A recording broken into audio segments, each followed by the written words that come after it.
Druskininkuose žydintys gėlynai itin traukia kurorto gyventojų ir čionai iš kitų Lietuvos miestų bei svečių šalių atvykstančiųjų dėmesį. Kurortas svečius pasitinka žydinčių gėlynų gausa.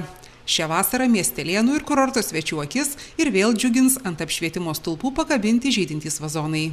Pernai metais ir dar metus prieš tai ant apšvietimo stulpų gatvėse gėlių nekabinome. Tai buvo daroma iš vienos pusės taupumo sumetimais, o be to vyko gatvių rekonstravimo darbai. Dėl gatvių rekonstravimo darbų tuos puošimo darbus galima ir atidėti, nes būtų nelogiška puošti gatvę, kurioje vyksta dar statybos darbai. Dabar šiuo metu jau Čiurlionio gatvė beveik iki pat Statoilo yra sutvarkyta, galima pasipuošti įvažiavimą į miestą. Ir taip pat graži gatvė iš kitos pusės įvažiavimas į miestą per naują tiltą Aušros gatvę. Tai pradžiai šitas dvi gatves ir puošiame. Paprastai miesto svečiai netgi giria landšafto dizainerio darbą. Manau, kad druskininkuose galbūt pačiai tenka tos pareigos, ar kas kuria bendrą tą įvaizdį ir kas formuoja pačius gėlynus. Gėlynai pas mus dažnai gimsta ginčų būdu. Savo nuomonę turi moterys, kurios prižiūri gėlynus. Ypatingai norėčiau paminėti meistrę Marytę, kuri daug metų dirba su gėlynais ir tiesiog turi daug patirties ir daug supratimo apie gėlių auginimo sąlygas.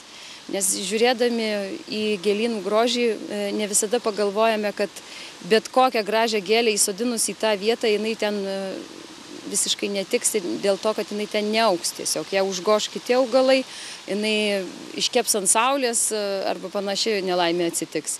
O tai yra žmogus, kuris turi patirties ir turi žinių apie tai, kokius augalus reikia derinti su kokiais ir kokiam dirvožemį sodinti, kas mėgsta saulę, kas mėgsta pavėsį. Ir dėl to gaunasi tos, kaip sakiau, ginčų būdu gėlynų formos. Kažkiek tai būna ir aš sugalvoju, ir Marytė mane pataiso ir dažnai pataiso. Tikiuosi, kad pataiso visada į gerąją pusę. Poilsiautojai dar pageidautų topiari stiliumi karpytų krūmų, ar neatsiras kur nors Druskininkų erdvėje būtent toks parkelis? Karpytų krūmų parkelis, ko gero, neblogai atrodytų mūsų dabartiniam gydyklų parke. Tačiau tai yra labai imlus darbas. Ir reikia daug metų, kol suformuoji tą krūmą. Jį reikia auginti nuo mažens ir pradėti karpyti. Nuo mažens jaučiu, po kokių 10 metų mes vaizdą turėtumėm, bet esam visi nekantrus, norim greitai, gražaus rezultato, tai dar nepasiryžom kol kas auginti ir karpyti. Jau 12 metų uždarosios akcinės bendrovės tvarka darbuotojų puoselėjami gazonai tapo neatsiejama Druskininkų įvaizdžio dalimi. Kokie augalai yra jūsų patys mylimiausi, be kurių neįsivaizduoja Druskininkų gėlynų? Tai yra sudėtingas klausimas, bet mes dažniausiai naudojam tuos augalus, kuriuos man didesnių kiekių užaugina ūkininkas. Nes mūsų gėlynai yra pakankamai didelių plotų ir reikalauja daug tos pačios rūšies, pavyzdžiui, veislės, rūšies, netgi spalvos augalų. Tai vat mėgstamės visas gėlės, nė vienos nemetam lauk. Yra žmonių, kurie mėgiama tokia ar tokia gėlė, bet mums tai jos visos gražios arba ne. Kurios iš gėlių reikalauja pačios didžiausios priežiūros ir to atsidavimo? Visos reikalauja. Šiaip visos ir visi gėlynai reikalauja labai didelės priežiūros ir tokio kasdienio, nuolatinio darbo.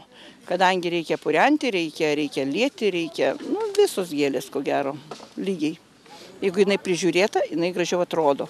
Jeigu ją papureni, jinai geriau auga. Tai va tokia būtų pozicija. O kurios yra pačios lepiausios, kurioms iš tikrųjų jau Lietuvoje jau yra sunku ir šiaip augti, o jūs vis tiek jas kažkaip prigydot, prižiūrit? Dabar jūs stovit prie tos gėlės, kuri yra tikrai iš Amerikos plotybių.